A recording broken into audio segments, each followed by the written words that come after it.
এমন সুন্দর জীবন, এমন সুন্দর যৌবন, আহা শক্তির টাইমটা, জীবনের সক্ষমতার সময়। ছোটবেলা তো ভাইয়া দুর্বল, বৃদ্ধ বয়সটাও দুর্বল। তোমাদের অনেক কিশোর নওজোয়ান একজনের গায়েও চাদর নাই, কিন্তু মুরব্বী সবগুলোর গায়ে চাদর। দেখো চাকায়া, এই চাচারা তো আমার সব পরিচিত চাচা। অর্থ হইল এই বৃদ্ধের এই দুর্বলতা তাকে চাদর গায়ে দিতে বাধ্য করেছে। তার শরীরে শীতের অনুভূতিটা বেশি, ঠিক কিনা বলেন না কেন? কিন্তু তোমরা নওজোয়ান, তোমাদের অধিকাংশ কারো গায়ে চাদর নাই। তোমরা দেখো ভাইয়া, আমার গায়ে কোনো চাদরই নাই। তাইলে বুঝাইতে চাইলাম এই শক্তির সময় যৌবন।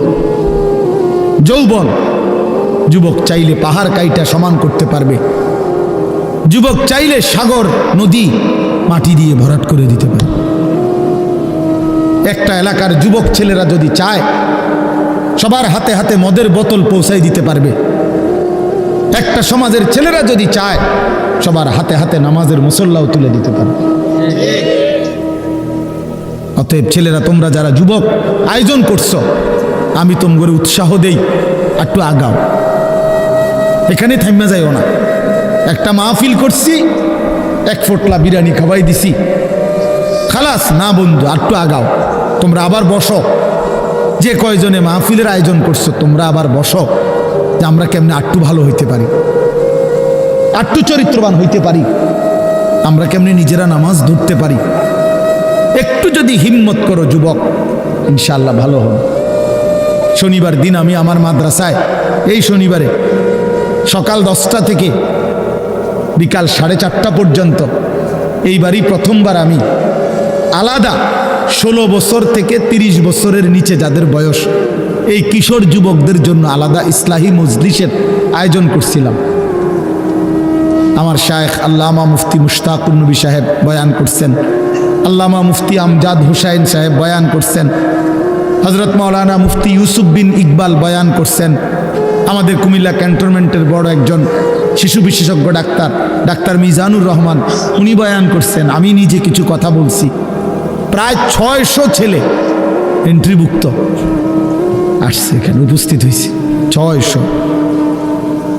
সন্দ্বীপে, চট্টগ্রামে আমরা প্রতি বছর সন্দ্বীপ যাই, সেখানে 4-5টা ছেলে ফজরের নামাজের জন্য, তারা বন্ধু কলেজের ছেলে, 4-5 জন ছেলে মাত্র।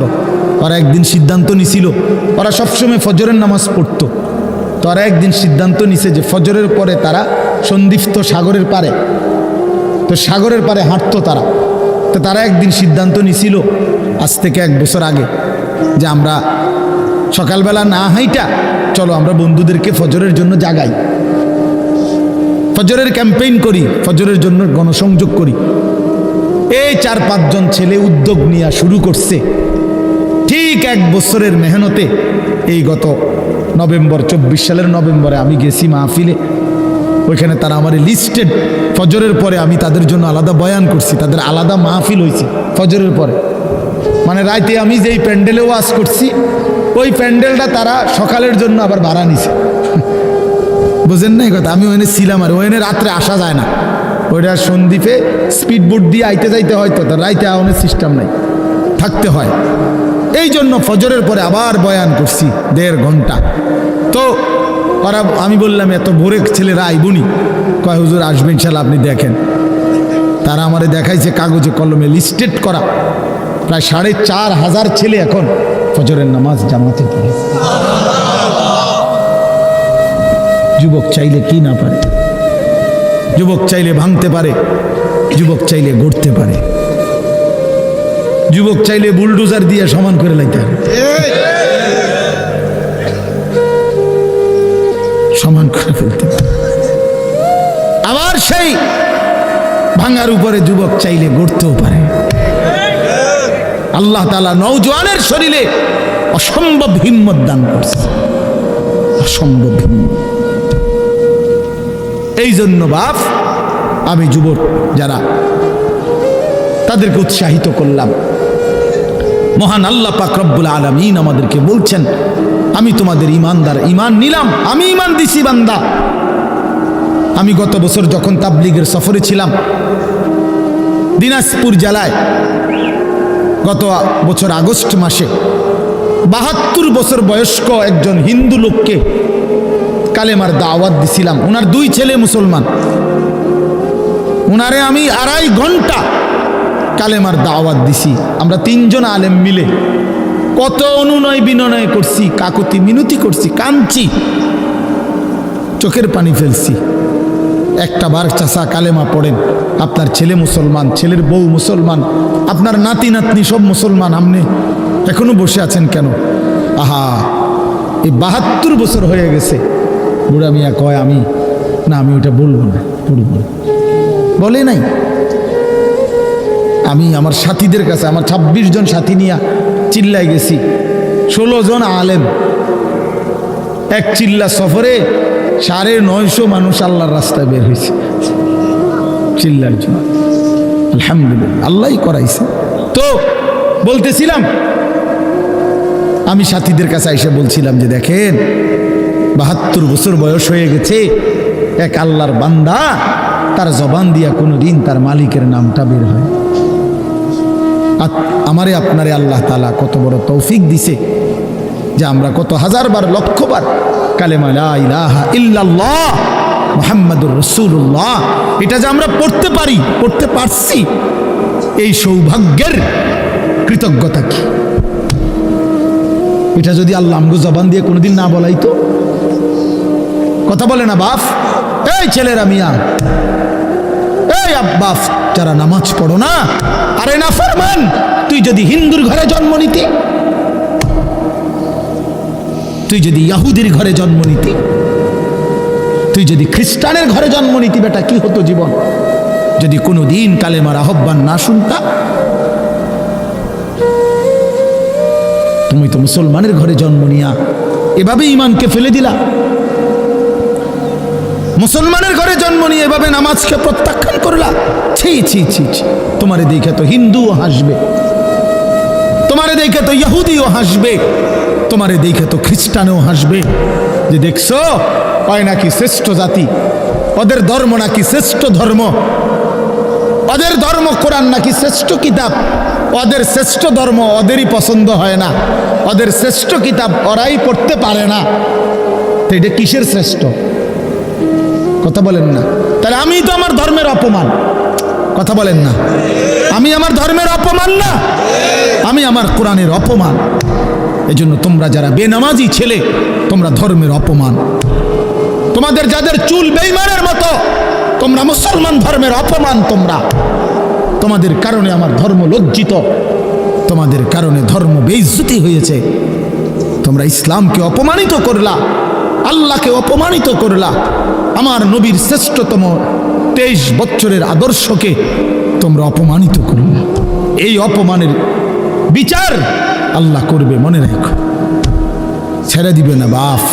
আল্লাহ কোরআনে বলছে, বান্দা আমি 1 সেকেন্ড ছাড়বো না, আমি হিসাব নিব। তুমি আমারে কি মনে করছো বান্দা? বাদ দুগা খাওয়াইছি দেখে তুমি মনে করছো আমি মাতি না? হ্যাঁ, কিনা মনে করছো? এ পেশাব পায়খানার ভাত তুমি মনে করছো আমি কিছুই বলবো না, কিছুই বলবো না। তুমি জানো না ফেরাউনকে শোয়াইছে কে? তুমি জানো না কারুনকে শোয়াই দিছে কে? তুমি জানো না নমরুদ সাদ্দাতকে নিশ্চিহ্ন করে দিয়েছে কে? তুমি শোনো নাই? তুমি আন্দাজ করো নাই আমি আল্লাহ কেমন? এই পৃথিবীর কত অবাধ্য জাতিকে আমি আল্লাহ ধ্বংস করে দিয়েছি, শোনো নাই?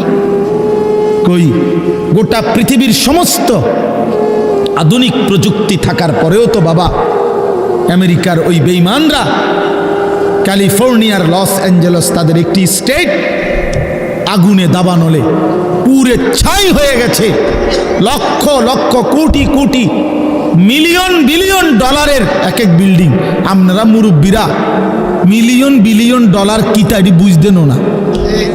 কয়টা আপনি 1 মিলিয়ন বিলিয়ন ডলার কত টাকা? কমপক্ষে 300 টাকার বেশি। মানে আপনি এটি বুঝতেনও না, টেহাইনি এটা বুঝতেনও না। কথা বুঝছেন কিনা?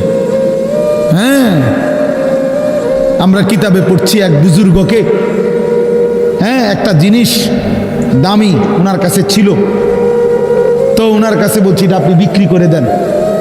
কত মূল্য? উনি বলছে 100 দিরহাম, 100 টাকা।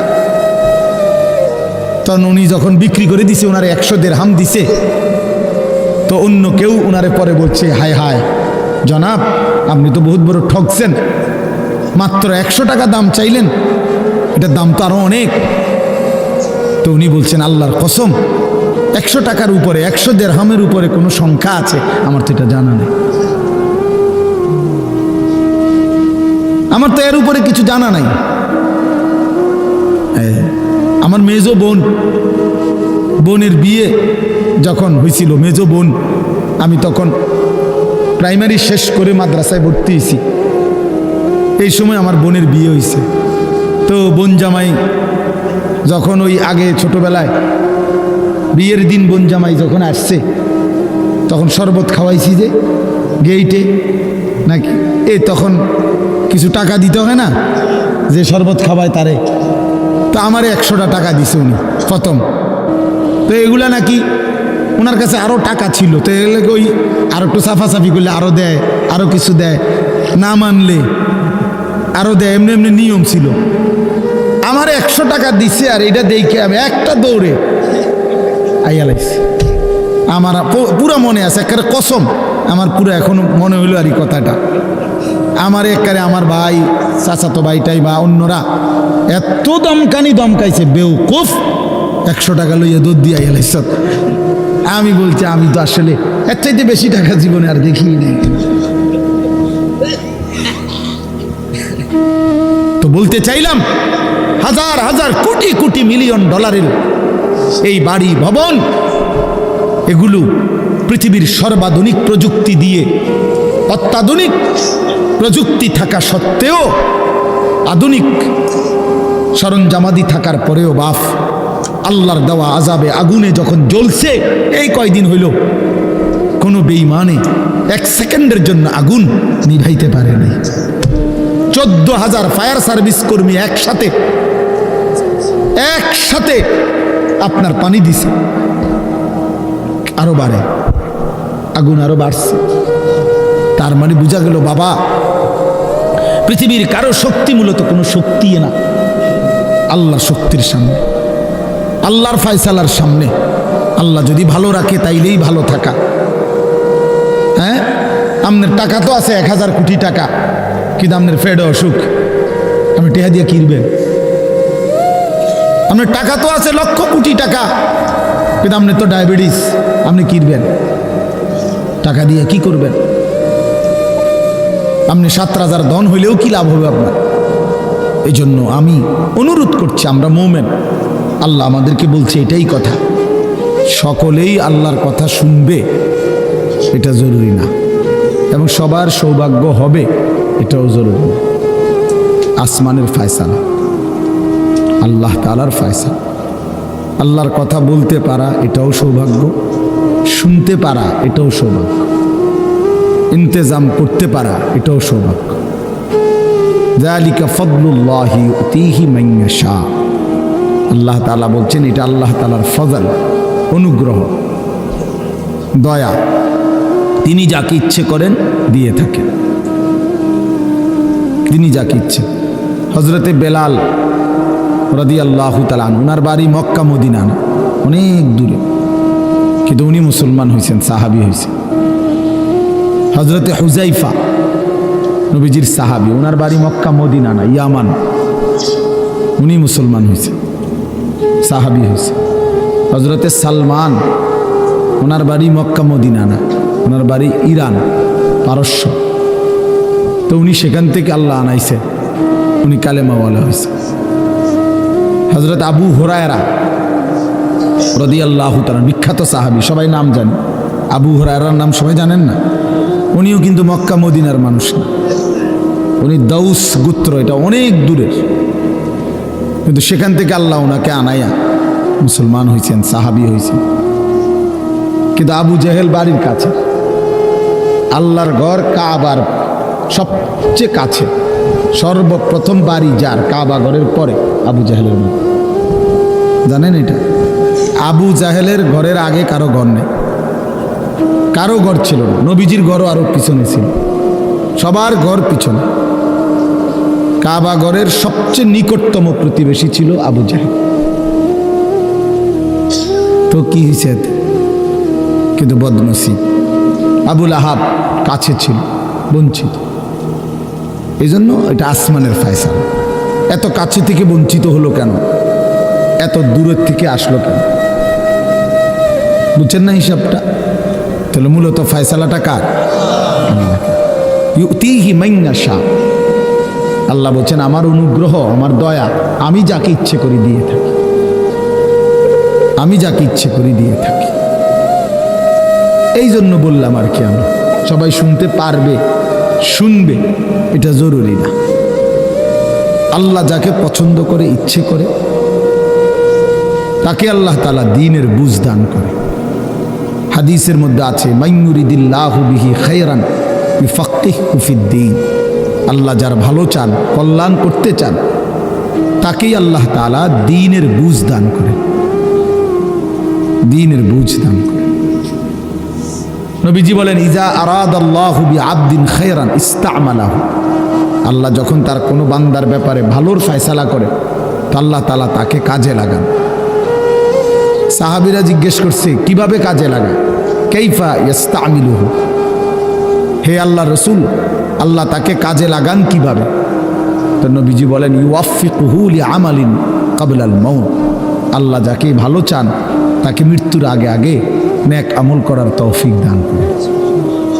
এটাই তারে কাজে লাগাইছে যে ঠিক আছে, তোমারই দিয়ে আমি আমার সেজদা দেওয়াবো, তোমারই দিয়ে আমি আমার ঘরের খেদমত নেব, তোমারই দিয়ে আমি আমার কোরআনের খেদমত নেব। আল্লাহ তাকে আমলের তৌফিক দিয়ে থাকেন। তাইলে এই জন্য বললাম, এটা সব সময় মনে রাখবে, আল্লাহর দেওয়া তৌফিক ছাড়া বান্দা নামাজ পড়তে পারে না। বাত আল্লাহ সবাইকে খাওয়ায়, সেজদা আল্লাহ সবাইকে দিয়ে দেওয়ায় না। দুনিয়ার প্রয়োজন আল্লাহ সকলের প্রয়োজন পূরণ করে। জন্তু জানোয়ার, কুকুর বিড়াল, সাপ বিচ্ছু, কাফের মুশরিক বেঈমান নাস্তিক মুরতাদ, এদের সকলের দুনিয়াবি প্রয়োজন আল্লাহ পূরণ করে। এই খানা পিনা, পেশাব পায়খানা, হ্যাঁ জরুরত, এগুলো তো আল্লাহ তাআলা জন্তু জানোয়ারেরও পূরণ করে। কিন্তু সেজদা, আল্লাহর গোলামি, আল্লাহর ইবাদত সবাইকে দিয়ে আল্লাহ করায় না। আল্লাহ যাকে পছন্দ করে, ইচ্ছে করে, তাকেই আল্লাহ তাআলা তার দ্বীনের জন্য কাজে লাগায়, আল্লাহর ইবাদতের তৌফিক দান করে। এই জন্য এটা সবসময় মনে রাখতে হবে। নবী সাল্লাল্লাহু আলাইহি ওয়াসাল্লাম দোয়া করতেন যে আল্লাহ আমার ইবাদত, আপনার ইবাদত সুন্দরভাবে করার জন্য আপনি আমার সাহায্য করেন। আপনি সাহায্য না করলে হবে না, আপনি তৌফিক না দিলে হবে না। আল্লাহুম্মা লা মানি আলিমা আ'তাইত। আপনি দিলে বাধা দিবে কে? আপনি না দিলে দিবে কে?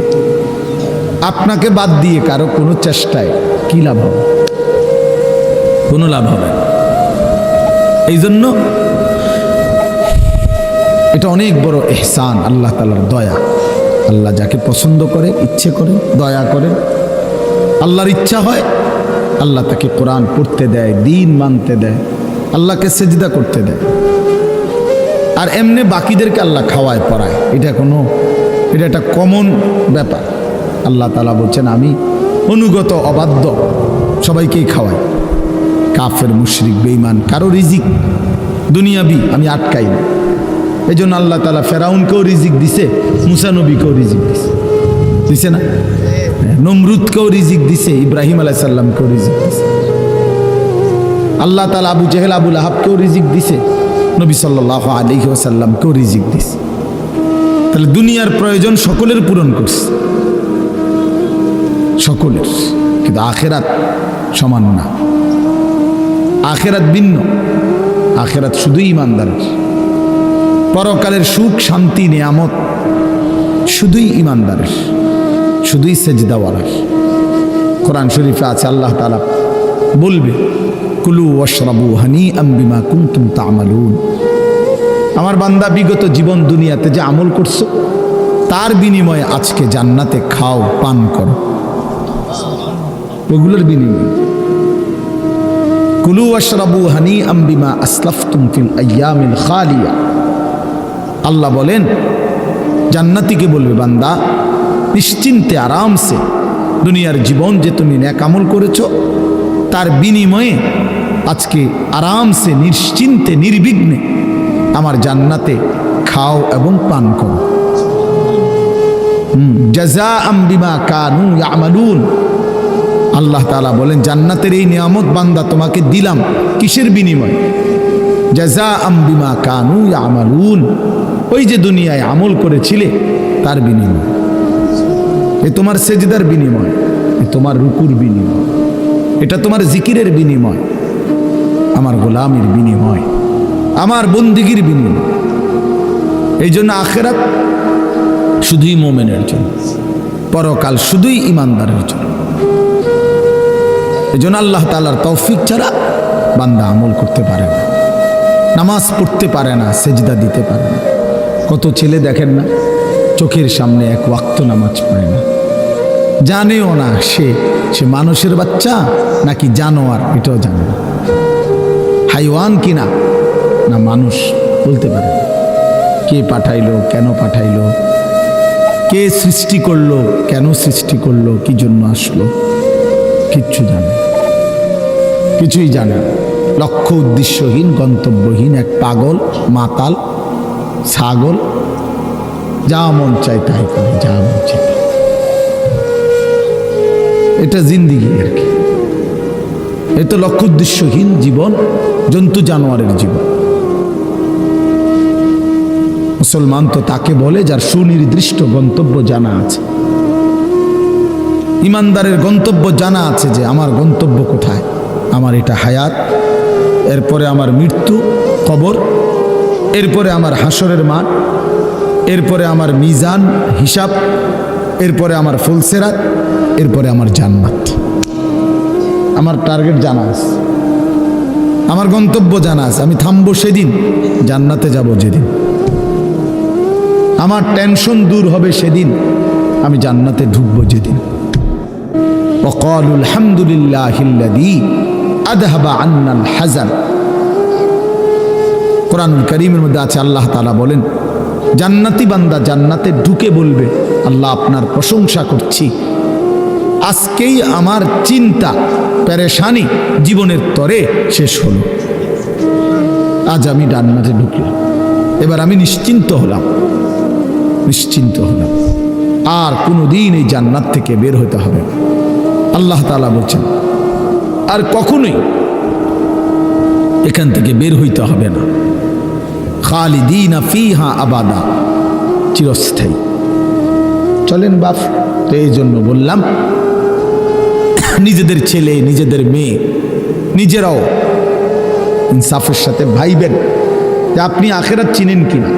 আপনার ছেলে মেয়েগুলো যেই জীবন পরিচালনা করতেছে, এতে কি মনে হয়, এতটুকু আন্দাজ করা উচিত যে আমার ছেলে আসলে আখিরাত চিনে কিনা, আমার ছেলের সামনে কোনো গন্তব্য আছে কিনা, নাকি এই মোবাইল, নারী, ছবি, জিনা, ব্যভিচার, মদ, জুয়া, নাচ, গান, উলঙ্গ দৃশ্য, হালাল হারামের কোনো বাজ বিচার নাই, পাক নাফাকের কোনো বাজ বিচার নাই, লজ্জা শরম হায়া কিচ্ছু নাই, যখন যা মন চায় খাইতেছে, হ্যাঁ, যা মন চায় তাই করতেছে।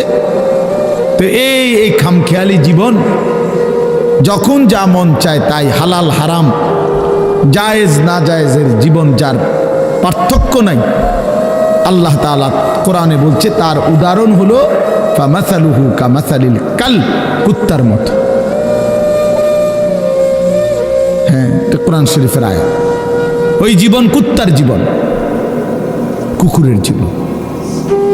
এই জন্য আমি সবসময় এটা বুঝি, বেনামাজির জিন্দেগি কুত্তার জিন্দেগি। এই ফজরের নামাজ না পড়ে যে জানোয়ারগুলো ঘুমায় থাকে, এগুলা কুকুরের জিন্দেগি। খালাস।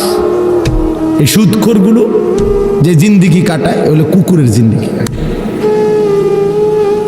এই হারামখোরগুলো যে জীবন কাটায়, এটা জানোয়ারের জীবন কাটায়। হ্যাঁ, কোরআন শরীফের আয়াত এটা। ওয়াত্তাবা হাওয়াহু ফামাসালুহু কামাসালিল কালব।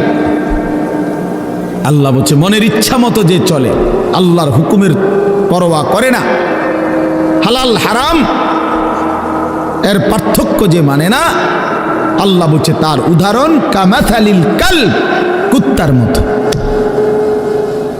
কুকুরের মতো। ইন তাহমিল আলাইহি ইয়ালহাস আও তাতরুকহু ইয়ালহাস।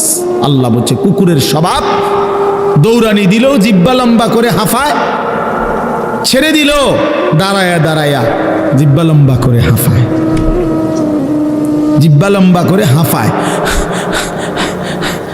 এমন করে। এ কুকুরের স্বভাব।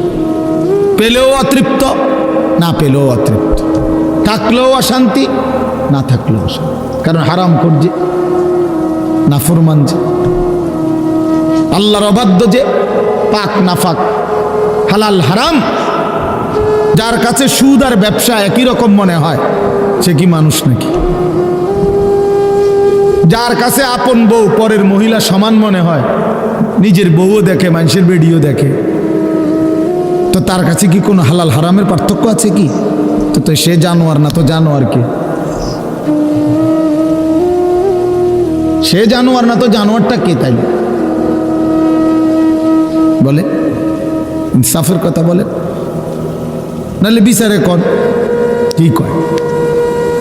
এই জন্য এটা সবসময় মনে রাখবেন, জওয়ান হন আর বুড়া হন, আমি হই আর আপনি হন, হালাল হারামের পার্থক্য যার মধ্যে নাই, কুকুরের মধ্যে কোনো হালাল হারামের পার্থক্য নাই, কুকুরের মধ্যে পাক নাফাকের কিছু নাই, কারণ যেহেতু সে জানোয়ার। কিন্তু মানুষ যে ইনসান, তার সৃষ্টিগত সত্তার মধ্যে হালাল হারামের অনুভূতি থাকতে হবে।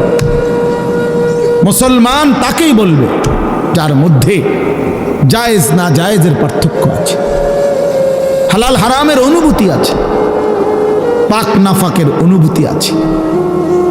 কোরআনুল কারীমে আল্লাহ তাআলা এটা বলছেন। এজন্য নবীজি বলছেন আল হালালু বাইয়িন ওয়াল হারামু বাইয়িন। যেটা হালাল এটা স্পষ্ট, যেটা হারাম এটাও স্পষ্ট। নবীজি বলেন আমি অন্ধকারে রেখে যাই নাই উম্মতকে, একটা সেকেন্ডের জন্য আমি আমার উম্মতকে আড়ালে রেখে যাই নাই, সব কিছু আমি স্পষ্ট বলেছি। হালালগুলোও পরিষ্কার করে দিছি, হারাম যা তাও স্পষ্ট করে দিয়েছি। 24 ঘন্টার যাবতীয় কর্মকাণ্ড আমি আল্লাহ স্পষ্ট করে দিয়েছি। ওই দেখেন ওই অপদার্থ ছেলেটার দিকে দেখেন, এক নজরে মোবাইলের দিকে তাকায় রয়েছে, কারে বলে কি ওয়াজ করে এর কোনো খবর। এটা ধরে রাখছে মোবাইল, এক নজর একদিকে খালা। এবার ওয়াজ হয়, কারে বলে কি বলে, আমার এত কিছু দরকার কি, আমি আর আমার মোবাইল। এই জিন্দেগি, এই ছেলে পেলেদের আকসারের জীবনে এটা 24 ঘন্টা পৃথিবীতে তার একটাই জিনিস, সেটা হলো একটা মোবাইল। এটাই তার মা, এটাই তার বাবা, এটাই তার আত্মীয়, এটাই তার স্বজন। মোবাইলেই হাসে, মোবাইলেই কাঁদে, মোবাইলেই আবেগ, মোবাইলেই অনুভূতি, সব কিছু জীবনের মোবাইলটার উপর। কোত্থেকে আসলো, কে বানাইলো, কে সৃষ্টি করলো, কেন পাঠাইলো, কে আমারে বানাইলো, আমি কোত্থেকে আসলাম, কেন রাত হয়, কেন দিন হয়, আমার কোনো দায়িত্ব আছে কিনা আমার আল্লাহর পক্ষ থেকে, কিচ্ছুর কোনো সামান্যতম বুঝ বুদ্ধি আকল দিমাগ কিচ্ছু না। 365 দিন, এক বছরে কোনো দিন নামাজ পড়ে না, তারও কিছু মনে পড়ে না, কেউ তারে মনে করাইও দেয় না। কই তার বাপ কেনা, তার মা কি,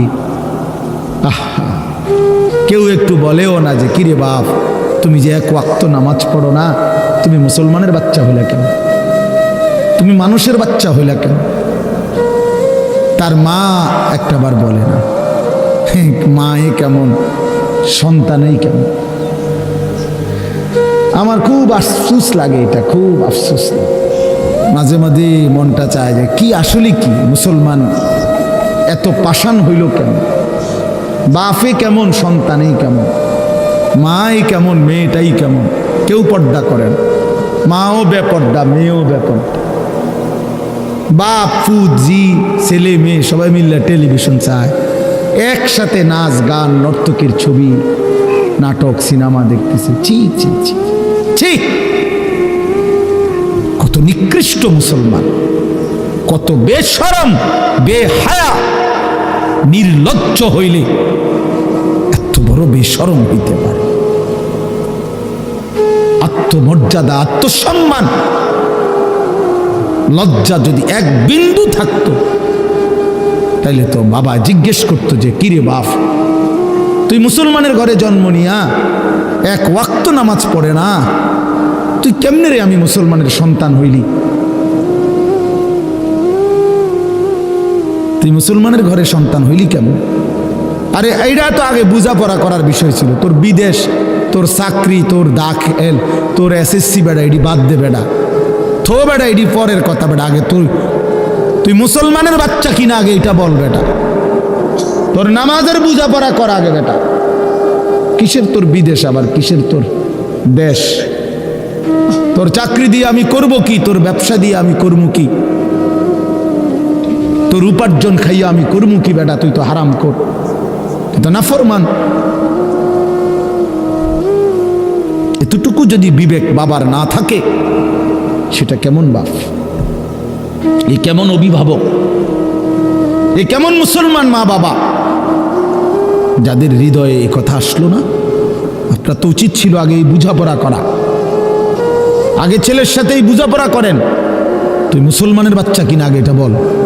মুসলমানের বাচ্চা 16 বৎসরে এক ওয়াক্ত নামাজ ছাড়া থাকে কেন? কথা বলেন, ইনসাফ কি বলে? ইনসাফের কথা বলেন, বিচারের কথা বলেন। ছেলেগুলোকে আপনারা এভাবে ছেড়ে দিলেন, আর তোমরা ছেলেরাও বাবা এভাবে নষ্ট হয়ে গেল।